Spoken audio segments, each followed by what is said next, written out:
Berarti sebenarnya udah ada improve juga ya dari betul. kampus sendiri.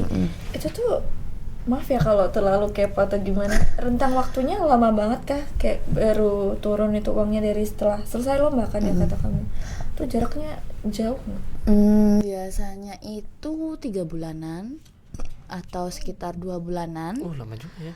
Iya, jadi dia nggak tahu ya, aku tergantung prioritas. Maksudnya tergantung dia jenis lombanya apa, tapi memang kita harus reach out orangnya lebih lanjut atau follow up orangnya lebih lanjut gitu loh. Jadi kayak kita harus follow up. Jadi kayak ini belum turun ibu atau belum turun bagaimana. Memang kan dibaginya kan per terminnya atau per apa sih namanya? Kayak per sesi 1, sesi 2 gitu loh. Jadi kayak kalau pas tahunku kan cuma 1-2. Jadi kayak cuma 2 sesi aja. Tapi di tahun ini tuh jadi dibagi 3. Jadi kita harus lebih juga sering-sering follow up gitu sih. Gitu. Kalau uang PKM tahun kemarin tuh turunnya yang termin pertama itu turun pas sebelum PKP 2 atau pokoknya sebelum pelaksanaan program evaluasi Monef atau kapan gitu. Terus yang termin kedua itu baru turun setelah PKP 2 1 bulan atau berapa bulan gitu turunnya gitu. Panjang ininya apa namanya prosesnya. Iya. Benar, dan berkas-berkas yang kita ajukan harus benar-benar jelas kalau mau ngajukan reward itu. Jadi mulai sertifikat, terus dia juaranya tingkat apa, kemudian juara berapa, ada foto waktu menang apa enggak. Jadi kayak gitu. Iya, kayak ya sepanjang itulah perjalanan untuk mengajukan reward. Karena masalahnya berhubungan dengan uang ya, jadi ya wajar sih. Harus sensitif ya. Itu banyak yang perlu diperhatikan. Betul. Terus ini juga kan apa namanya? Tadi Risa juga kan waktu apa? Lombanya juga waktu zaman-zaman kuliah gitu kan. Pasti kan bakal ada banyak tekanan dari sini, dari sana, dari benar. Wah, ini tugasnya belum selesai gitu kan. Iya, benar banget. Nah, kalau dari Risa sendiri gitu, gimana cara menghilangkan ya? Gimana ngomongnya? Cara menurunkan tekanan itu gitu. Cara buat menurunkan apa ya, Nis ya? Minimalisir pressure. Iya gitu. Okay. Pasti pikirnya kan Kebagi-bagi mana-mana ya. ya. Iya, kebagi-bagi gitu. Gimana? Kalau dari aku sendiri itu sebenarnya simple sih, nggak usah dibawa berat. Tapi itu memang berat ya. Jadi kayak aku selalu menanamkan kalau ya itu bakal selesai pada waktunya. Ya, jadi kayak misalnya kemarin tuh aku bebarengan sama Labes kan, ada MAES, ada TPB, aduh tuh benar-benar kayak semester paling stres sih menurutku gitu kan. Terus aku kayak mencantumkan kalau udahlah itu bakal selesai pada waktunya, lomba itu bakal ada ujungnya kok, dan juga MAES dan kawan-kawan itu juga bakal ada selesainya gitu. Jadi kita selesaikan mana yang lebih urgent. Jadi kayak semisal MAES nih lagi dikejar revisian, ya udah kita fokus ke MAES dulu, kita kerjakan MAES dulu apa yang perlu direvisi, baru kita kerjakan ke lombanya. Meskipun kita harus membutuhkan tenaga yang lebih besar atau effort atau power yang lebih besar di situ, ya udah nggak apa-apa. Itu adalah sebuah kewajiban gitu. Jadi aku juga mencantumkan mindset kalau kita harus menyelesaikan apa yang kita mulai. Jadi aku nggak mau menghilang di suatu tugas karena aku punya alasan lain. Karena itu nggak bertanggung jawab sekali menurutku ya. Gitu nih. Karena nggak bertanggung jawab sekali ya menurutku ya. Jadi kayak ya kalau semisal aku udah ikut lomba, berarti aku harus tahu konsekuensinya kalau memang aku bakal membutuhkan banyak waktu untuk diriku sendiri gitu loh. Nah gitu. Jadi kayak ya manajemen emosi kalian, terus soal skala prioritas kalian, dan juga mindset yang harus kalian cantumkan itu memang benar-benar relevan gitu. Dari mindset yang kalau kalian mau memulai, kalian harus udah selesai itu semua. Gak peduli kalian tenaganya banyak dikeluarin karena itu urusan kalian gitu. Terus juga skala prioritas, tujuan kalian kuliah kan. Jadi ya udah selesaikan yang di kuliah dulu, baru selesaikan semua kegiatan adisional. Terus yang ketiga, kalian gak boleh ngilang dari kegiatan apapun yang kalian ikuti, karena itu adalah tanggung jawab kalian gitu. Kelas. Jadi kamu harus bertanggung jawab atas apa yang kamu. Itu nggak bisa. Betul. Lepas-lepasan kayak gitu, kabur-kaburan. Betul banget itu. Oke. Nyindir siapa ya? Nyindir siapa ya? Hah? Aduh. Menyindir siapa ya? Nggak, nanti cut dulu ya, di cut. Jangan nggak di cut. Nah, gitu dengerin ya, yang temen-temen yang apa namanya hilang-hilangan waktu lapisan ya. Ini loh, bisa aja sambil lomba, masa nggak bisa ya sih? Aduh. Kebayang soalnya dari kuliah aja udah kayak mau tidur aja kayak susah ya, apalagi mikirin lomba, persiapan berkas, nyari sponsor segala macam. Harus effort. harus effort. Harus effort. Nah, dari segala effort itu ya saya, wah kan kalau misalnya diceritain kan pasti panjang ya prosesnya dari awal sampai akhir. Walaupun tadi ada beberapa yang diceritain, tapi mungkin itu penggalan-penggalan doang gitu kan ya. Iya. Pasti kan menaruh ekspektasi tinggi ya dari persiapan itu kan. Nah, iya, benar. dari Risa sendiri kalau dari perjalanan selama mengikuti berbagai macam lomba, itu kan pasti ada yang namanya kalah, Iya. menang gitu kan. Nah, kalau dari Risa sendiri pernah gak gitu ngalami hal-hal yang pahit gitu, antara kalah atau mungkin tidak sesuai ekspektasi dengan prosesnya gitu? Apa pernah atau enggak gitu? Kalau aku sering sih jujur. Oh, sering. Jadi, Ya? dulu waktu awal-awal itu aku yang pertama yang itu kan kami sudah berekspektasi besar kan, karena effort yang ditaruh di situ benar-benar besar buat kami tim Eco Living. Tapi karena kami belum bisa berkesempatan datang ke sana dan kami presentasinya itu secara online, kami belum rezekinya lah untuk menang. Jadi di situ kami kayak merasa kita udah effort gitu loh, tapi kenapa nggak menang gitu. Tapi kita tidak berhenti di situ aja, karena kesempatan itu banyak, dan menang kalah itu bukan berarti kita menjadi manusia gagal gitu loh. Kayak kamu kalah ya udah gitu, kayak iya, kayak let it flow gitu istilahnya. Jadi kayak kalah itu bukan sesuatu hal yang menyedihkan kok guys. Jadi itu hanya sebagian proses dari gimana kita itu bisa terbentuk gitu. Dulu aku juga beberapa kali banget kalah dari lomba, dari LKTI, dari esai. Itu aku PKM pun juga dulu waktu sebelum sama tim Eco Living aku juga yang PKM maba itu kan sampai di Dekan Cup, tapi aku tidak bisa sampai di Rektor Cup, bisa sampai di LP2 PKM, tapi aku nggak bisa lolos pendanaan. Itu kan sebuah hal yang menyesakan ya, sangat iya, karena aku sudah effort dan kita merasa itu sudah well prepare gitu loh. Jadi kayak oh my god, aku udah effort di sini tapi aku nggak menang. Terus aku kayak mulai dari situ aku mencantumkan ya udah nggak apa-apa gitu, kayak kita nggak bisa menyerah dong, masa cuma segini gitu. Kalau aku kayak masa iya, karena aku udah terlanjur masuk dan menurutku kayak aku enjoy menjalani gitu. Jadi kayak nggak apa-apa, itu adalah sebagian proses dari kita itu bisa terbentuk untuk menjadi kuat. Jadi kayak ya nggak apa-apa guys, kalah menang itu adalah sebuah hal yang wajar di kompetisi. Jadi jangan karena kamu kalah dari satu lomba yang kamu inginkan terus kamu kayak ya aku nggak mau lomba lagi ya nggak boleh gitu dong kan. Karena kita memang maunya ikut lomba terus dan kita bisa lebih berkompetisi dan berkembang lagi, kamu harus juga mencoba hal lain gitu loh. Kita nggak akan tahu hasilnya gimana kalau kita nggak mencoba. Kalau kita kalah ya udah, yang penting itu adalah pengalamannya gitu. Gitu nih. Gitu. Begitu. Gitu guys. Iya. Apa nih? Mau nanya apa nih? Aku tuh mau nanya, kan seperti yang dilihat di achievement CV tadi, kan ada beberapa kompetisi yang internasional kayak gitu. Ada nggak kendala bahasa gitu selama berkompetisi di luar internasional kayak gitu? Jujur kalau aku sendiri ya awalnya tuh sangat kesusahan, karena dulu aku itu belum kepikiran untuk memantapkan bahasa Inggris gitu loh. Terus aku kayak karena aku merasa kayak insecure atau merasa karena masa sih aku yang di sini nggak bisa, masa aku tok di sini yang nggak bisa bahasa Inggris, sedangkan teman-temanku yang lain tuh udah kayak Fluent. Iya, Kak Zul, aduh, Kak Wahyu, aduh udah kayak maksudnya kayak mereka itu bagus gitu loh, dan beberapa memang udah pernah ke sana. Kak Zul tuh pernah ke Jepang, cuman 10 orang ke Indonesia ke Jepang, kayak Masya Allah.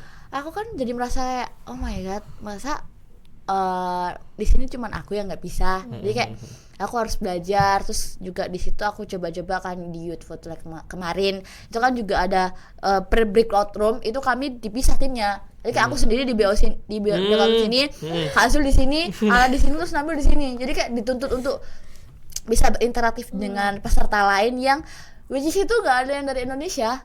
Jadi kayak kita harus benar-benar apa namanya ngomong, tapi untungnya bahasa Inggris yang mereka gunakan itu adalah yang mudah kami pahami dan itu adalah mungkin kayak sering kita pakai gitu loh. Jadi kayak lebih mudah. Dari situ aku kayak belajar dulu, aku artikan artinya apa yang mau aku omongin, bikin skrip lah ya istilahnya. Terus habis itu baru disitulah aku mau daftar ISPA kan, baru aku daftar bahasa Inggris, belajar bahasa Inggris. Di situ pun juga aku banyak tantangan gitu loh, kayak aku mau belajar bahasa Inggris tapi aku nggak punya biaya buat daftar TOEFL. Aku belajar bahasa Inggris tapi aku nggak punya biaya IELTS. Jadinya dari situ aku kayak belajar bahasa Inggris dasar, terus kemudian aku tes DET, Duolingo English Test. Itu kan kayak kita dapat prediction test kan.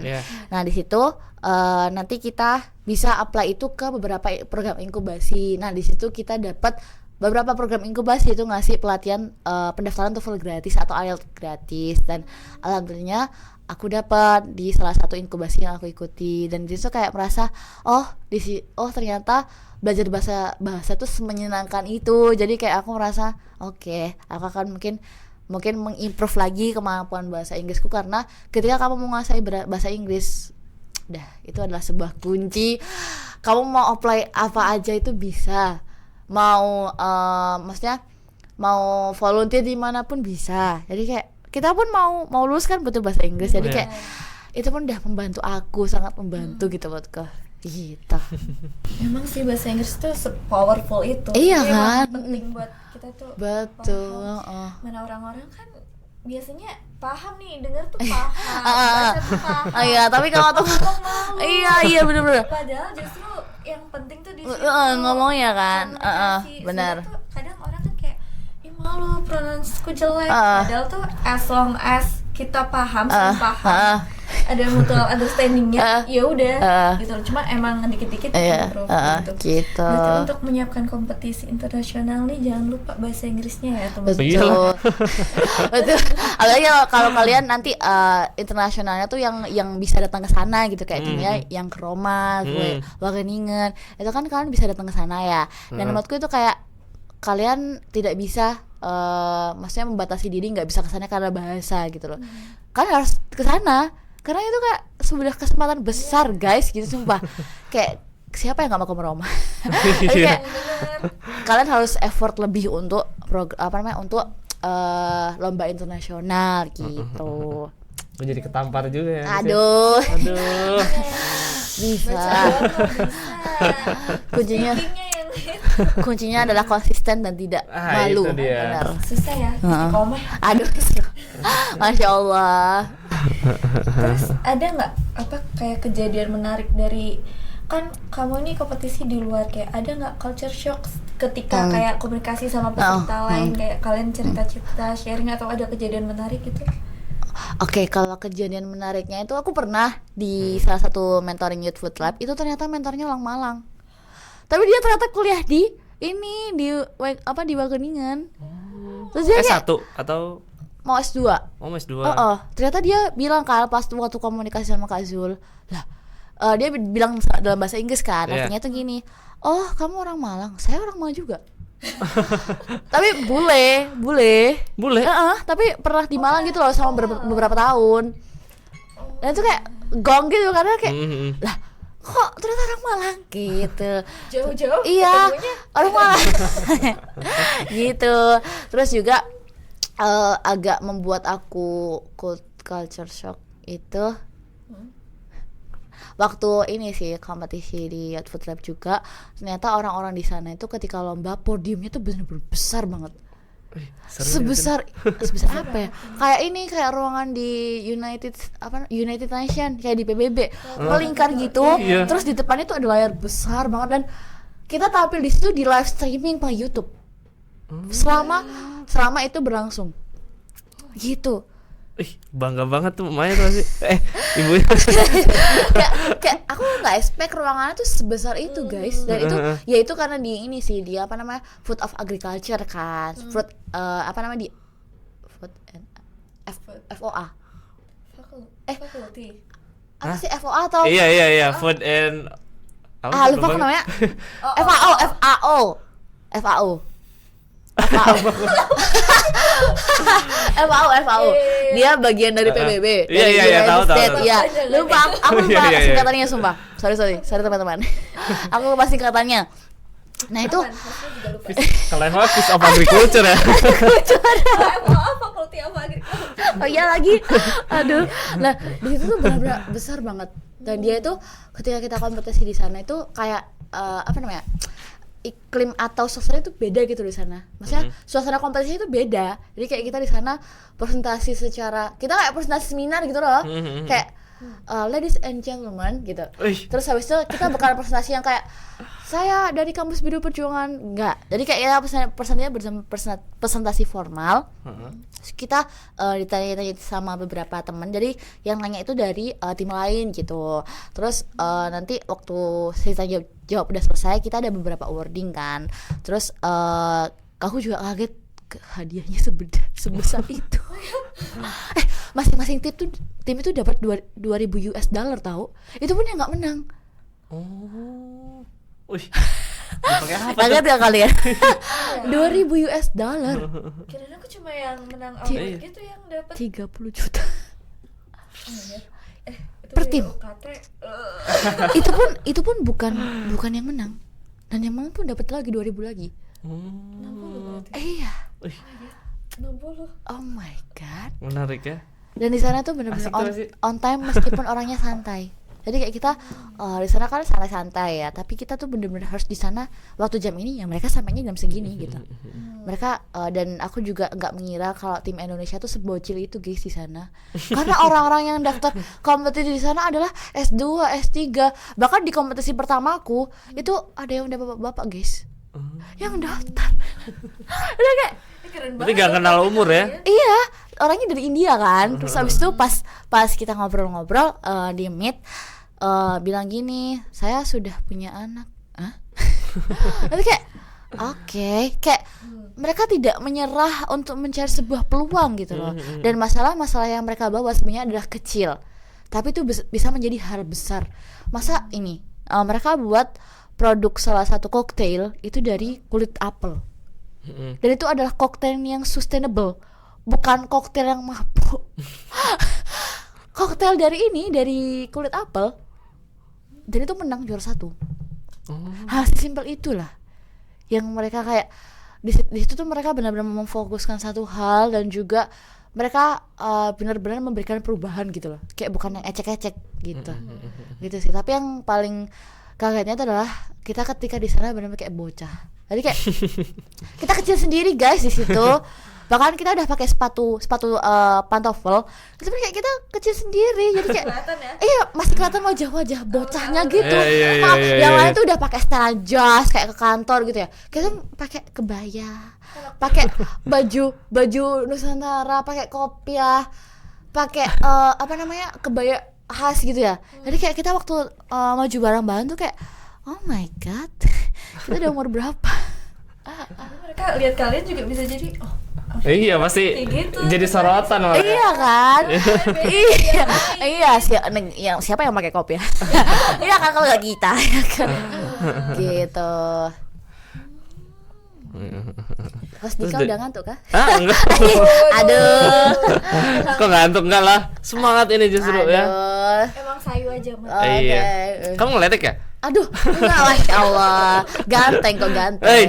Aduh. Kok gitu? Malas. Parah. Ya udah. Berarti kalau misalnya dari lomba-lomba yang udah diikuti yang banyak itu, ada gak kalau dari kamu sendiri menurut kamu ya, tapi kan sebenarnya belum kita jalin juga ya, dampak ke karir atau mungkin dampak ke studi kamu saat ini itu apakah ada atau apakah banyak, mungkin bisa diceritakan? Sejujurnya lumayan banyak ya. Karena yang pertama itu memang dari bahasa Inggris juga, itu juga sangat-sangat membantu aku.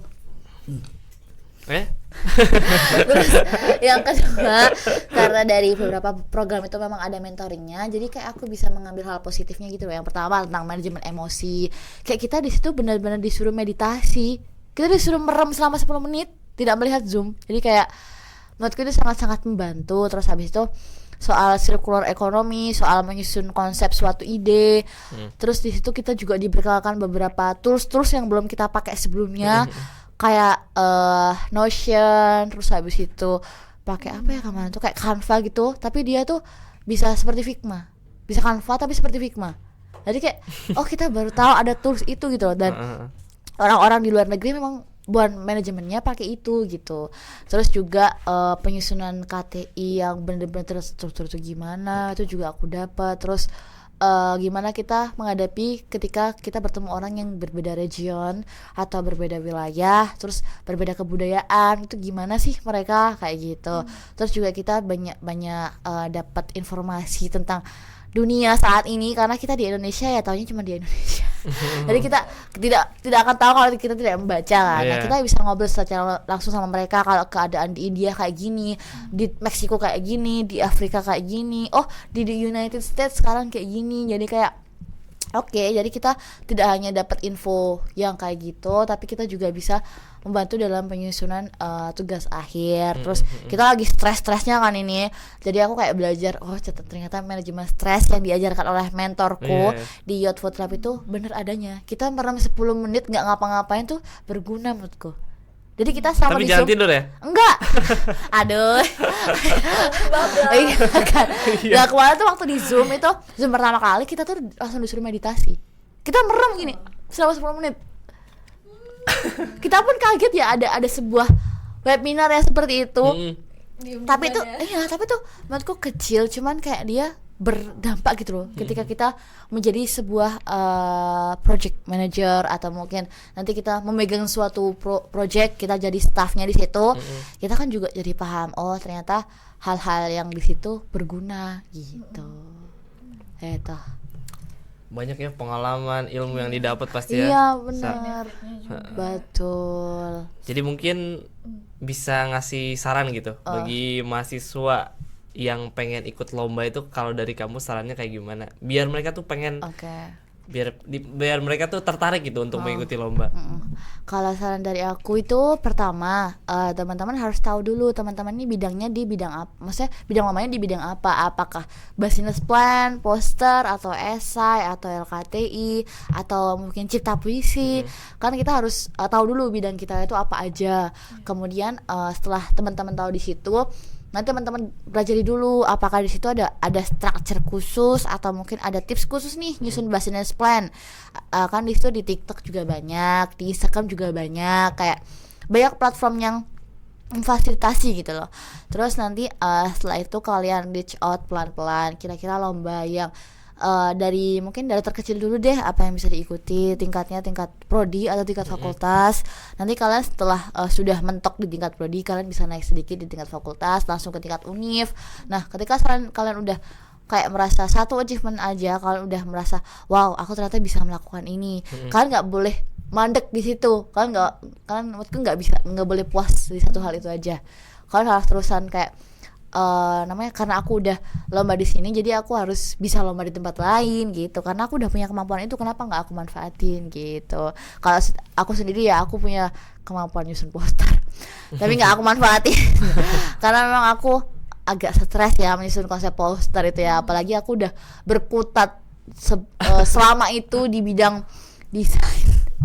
Jadi kayak menurutku aku mandek dulu di desain. Aku fokus ke LKTI dulu. Jadi teman-teman cari dulu bidangnya apa, mulai dari hal terkecil dulu, belajar structure-nya apa. Kalian juga bisa nyari di TikTok, itu kan banyak ya, mau apa sekarang tuh kan banyak banget yang nge-share kayak ini nih cara nyusun structure esai yang mantep atau yang pasti juara kayak gitu. Nah, teman-teman nanti bisa lihat TikTok kayak gitu. Jadi nanti ketika teman-teman daftar lomba, teman-teman tahu nih strukturnya kayak gimana. Terus habis itu setelah teman-teman tahu, teman-teman bisa mencari mentor. Jadi kayak menurutku hal yang paling besar itu ketika teman-teman nanti udah punya udah tahu siapa yang mau diajak profit atau diajak bertukar pikiran gitu. Nah, teman-teman bisa, misal teman-teman dapat tips dari Kak ini, teman-teman bisa DM aja, Kak kemarin aku ikut saran Kakak nih, terus aku mau ikut lomba, boleh ya nggak ya aku minta tolong buat profit esai aku atau LKTI aku. Itu nggak apa-apa. Dulu aku juga pas daftar ISMA, esai ISMAku aku kirim semua di aku kirim semua di award di Leiden University. Terus UC apa sih namanya, bentar, salah satu univ yang aku nganu Osaka, award di Osaka University, aku pitch semua guys, aku DM semua. Dan alhamdulillah mereka merespon dan memberikan feedback proofread atau revisi yang sangat baik gitu. Jadi kayak merasa setelah itu setelah dari itu kan aku tahu strukturnya dari umum tak kan, belum secara mendalam kayak mereka kan yang udah mengalami gitu maksudnya. Dari situ kayak aku aku bakal proofread, aku revisi, aku kasih lagi ke mereka. Kalau emang dari mereka udah oke deh, nah itu kamu daftar gitu. Tapi selain itu kamu juga boleh minta, mungkin kalau yang teman-teman LKTI kan ada presentasi nih, nah bisa tuh nanti kira-kira teman-temannya diajak nge-zoom atau bareng latihan. Pokoknya kalian harus cari mentor guys gitu untuk membantu kalian. Di Prisma kan juga ada. Aduh kok jadi promosi. Enggak apa-apa. Aduh. Di Prisma kan juga ada guys itu teman-teman yang memberikan fasilitas untuk RBI mungkin itu kan juga banyak. Di Himadata juga ada potensi. Nah itu boleh banget guys, manfaatkan sebanyak-banyak mungkin fasilitas yang kalian punya selama kalian kuliah, karena kalian tidak akan mendapatkan kesempatan itu ketika kalian udah lulus. Apalagi ya S2 boleh sih, tapi S2 kan tingkatannya udah beda gitu maksudnya gitu. Jadi lah cari mentor, pahami dulu kalian mau di bidang apa, terus tingkatannya dari yang terkecil dulu, cari mentor, proofread, latihan, dah itu doang. Dan kalian tidak boleh berhenti sampai di situ saja. Gitu, benar. Meskipun kalian sudah kalah seperti saya tadi, kalian tidak boleh berhenti guys, karena kesempatan bisa kalian ambil sebanyak-banyaknya. Begitu teman-teman. Jadi itu saran ya dari Kak Risa buat Betul. teman-teman atau buat adik-adik yang pengen nih mengikuti jejak Kak Risa nih. Ya udah terbukti juga ya Nis ya. Iya, ada proofread. Aduh, udah perfect. Menutup nih dari sesi bincang-bincang kita kali ini. Pertanyaan terakhir. Apa harapan dan rencana Risa di masa depan? Aduh. Sejujurnya ya, kalau dari aku sendiri tuh aku masih bingung mau istilahnya cita-citanya apalah. Aku masih bingung karena semakin kesini tuh hal baru yang aku coba banyak kan, jadinya kayak aku bingung. Tapi untuk sementara waktu mungkin aku ingin S2 dulu. Kemudian aku waktu di S2 itu aku pengen memberikan banyak dampak lagi ke masyarakat, kayak mungkin melalui aksi sosial atau mungkin secara pertanian. Aku pengen ikut dari plan fisiologi kan, fokusnya di plan fisiologi. Harapannya itu bisa mengembangkan bidang-bidang pertanian yang belum banyak dikembangkan kayak gitu. Jadi aku pengennya memang S2 dulu, terus kemudian nanti fokus ke apa yang aku bisa manfaatin, baru nanti S3 gitu. Jadi fokus sama yang memang aku tuju dulu. Untuk soal cita-cita ya udahlah nanti melihat ke depannya. Gitu. Iya. Flow aja lah ya. Iya, let it flow. Asal kita harus selalu punya plan setiap ke depannya gitu. Oke. Udah banyak ya kita ngobrol-ngobrolnya. Banyak banget Nis? insight lainnya. Iya, makasih banyak ya Ya, Risa udah sama-sama mau ya. datang. Jadi tadi pertanyaan terakhir dari kami, semoga teman-teman yang nonton Agro FM mungkin bisa dapat ilmu dan juga bisa diambil sisi positifnya. Betul. Ya. Ya udah, mungkin sebelum kita tutup kita jargon dulu kan Denis ya. Jargon Agro FM. Siapa Apa nih? tuh jargonnya? Coba aja Denis. Aku Jadi kalau misalnya dibilang Agro FM gokil gitu. Agro FM gokil, Agro FM gokil. Oke. Aman? Aman. Oke, bisa Jadi lihat jargon ke sesuatu ya itu.